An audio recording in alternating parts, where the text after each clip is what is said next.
지금 고금리 속에서 분양권 전매 제한이 완화되죠, 그죠? 분양권이 이제 소급해서 전매 제한이 가능하도록 다 만들어 준다고 했잖아요, 그죠? 요 이 땅이 언제 될지는 아직 안 나왔습니다만은, 요 이 땅 하면 이제 분양권을 전매 제한, 부산은 3년이 걸려 있었는데, 그게 이제 6개월로 바뀌었고, 6개월로 바뀐 게 요 이 땅 되면은 전매 제한 물건들을 다 팔 수 있다.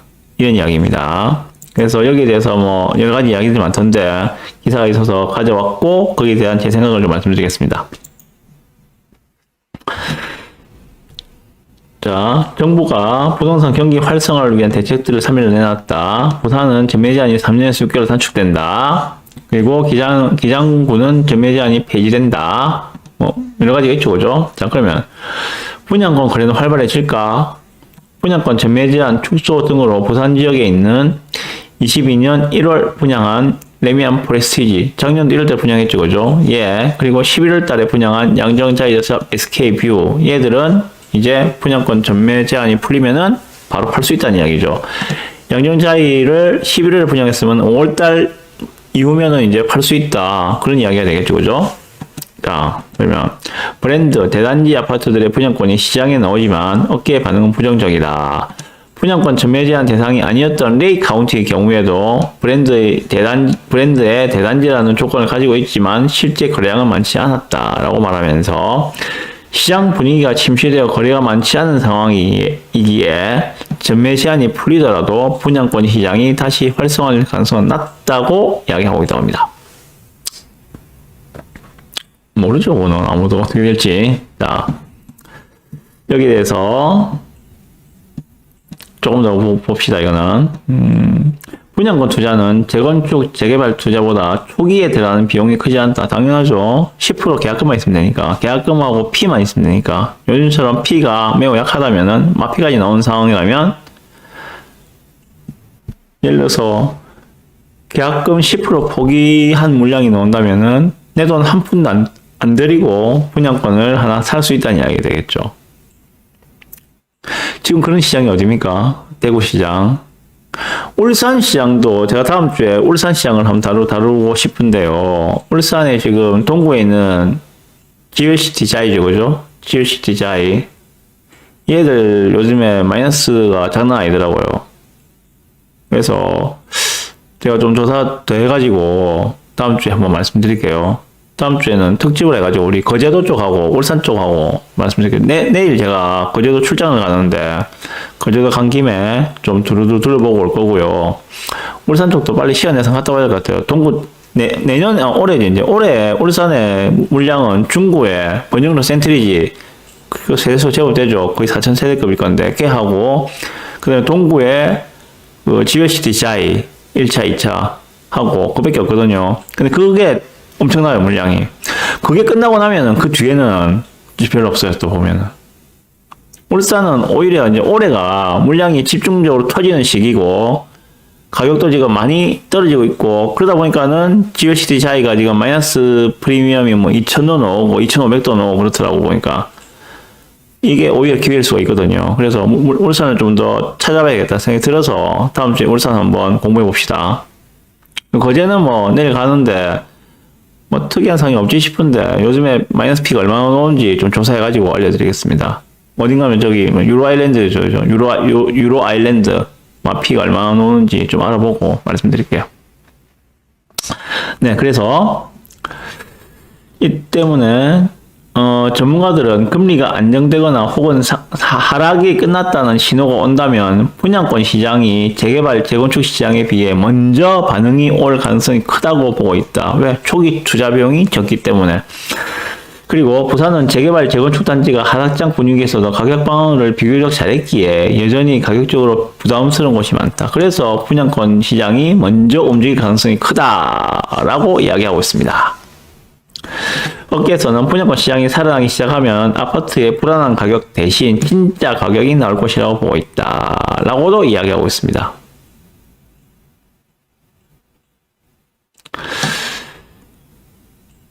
분양권 거래 등이 당장은 원활하지 않더라도 시기가 되면 다시 거래가 될 것인데 이러한 거래가 이어지다 보면 주변 시세와 맞물려 진짜 시장 가격이 나올 가능성이 크다. 자, 이거는 여기에 제 의견을 좀 말씀드리면요. 자, 지금 분양권 전매 제한이 이제 부산 같은 경우에는 6개월이 되었다라고 하는 거는 사실상 양날의 검이라고 보시면 됩니다. 분양권 전매가 가능해졌기 때문에 앞으로 분양할 단지들은 투자 수요가 붙을 겁니다. 이전 같으면은 3년 동안 전매 제한이라는 말은 실제로 들어가서 살 사람만 받아라는 이야기잖아요. 그죠? 그렇기 때문에 투자 수요가 극히 제한적으로 들어갔을 거라 생각이 드는데, 이제는 6개월만 있으면은 팔 수가 있어. 그리고 1년만 들고 있으면은 일반 세율로 양도세도 과세를 하기 때문에 1년 안에는 45%죠. 그죠? 맞나요? 이번에 완화한 게 그렇죠. 45%는 그렇고 1년이 지나면은 일반 세율로 과세를 하기 때문에 양도세도 훨씬 유리해지죠. 그래서 분명히 투자 수요는 앞으로 분양할 단지에 대해서는 들어옵니다, 분명히. 근데 그것도 보고 들어가겠죠. 너무 분양가가 높으면은 안 들어가겠지. 왜? 먹을 게 없으니까. 분양가가 싸야 들어가겠죠. 근데 그게 이제 딜레마예요, 결국은. 부산 시내에선 제가 말씀드렸다시피 뭐 사하구든지 사상구든지 영도구든지 어디에 분양을 한다 하더라도 앞으로 분양가 84 기준으로 5억 이하는 아마 나오기 힘들 거예요. 아마 나오기 힘들 겁니다.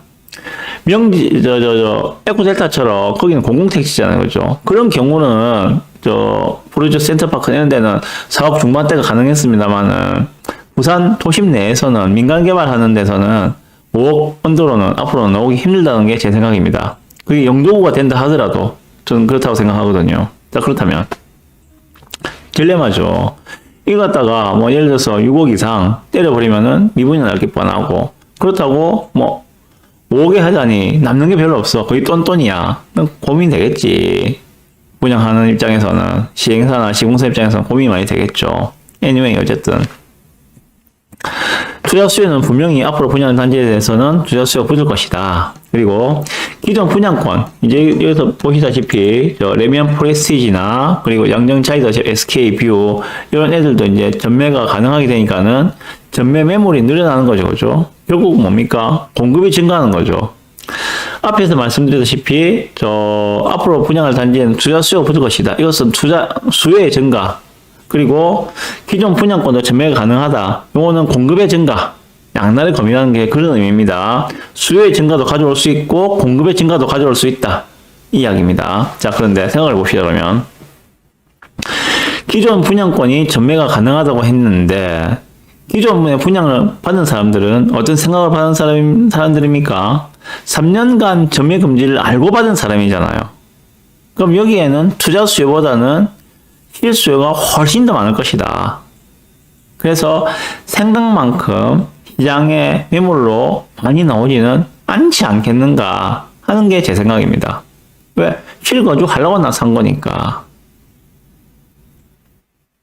그래서 여기서 뭐 물건을 막 던지면서, 예를 들어서 뭐 양정자이더십, SK뷰 뭐 내년도 올해 이제 5월달 되면 이게 분양권 전매가 가능한 시점이 됐다 칩시다. 이 상황에서 나는 실거주 할 거라 생각하고 청약하고 샀어요. 그런데 요즘 시세 보면 형편없죠. 그죠? 주변 시세가 형편없죠.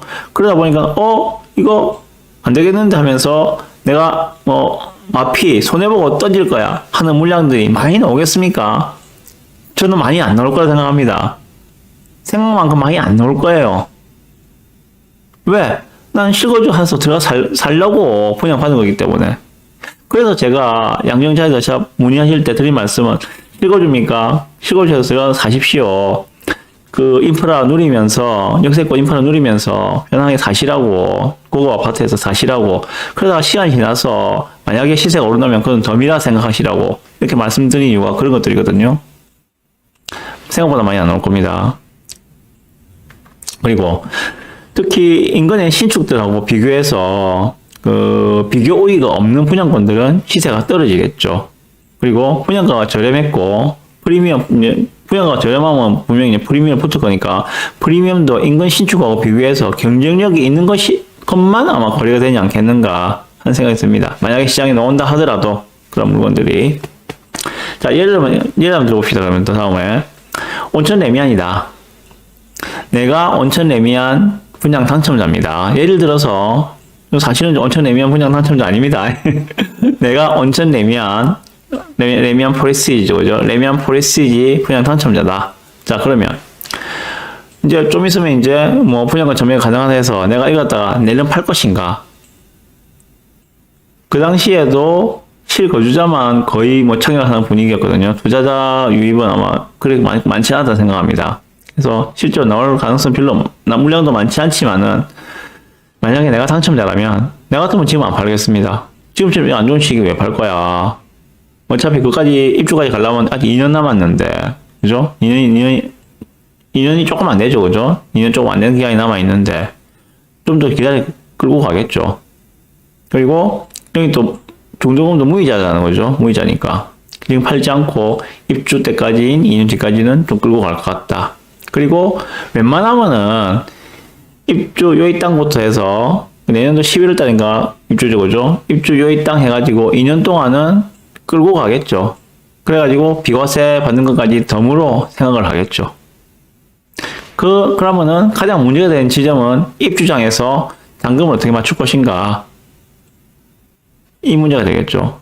가장 문제되는 지점들은 그런 거였죠. 내가 그 집에 들어가고 싶은데 내 살고 있는 집이 안 팔려서 잔금을 못 만들어서 못 들어가는 경우가 많았잖아요, 그죠? 이 문제만 해결된다면은 온천 레미안 포레시지는 생각만큼 걱정을 안 하셔도 된다.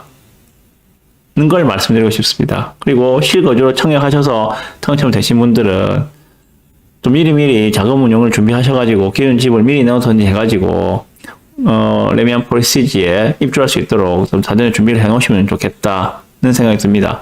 중간에 팔지 말고 그렇게 샀다 팔았다 해가지고 큰 차이 남긴 사람 필요 없거든요. 보면은 좀 느긋하게 끌고 하셨으면 좋겠습니다. 네, 그렇게 말씀을 드리고 싶어서 이 기사를 가지고 왔습니다.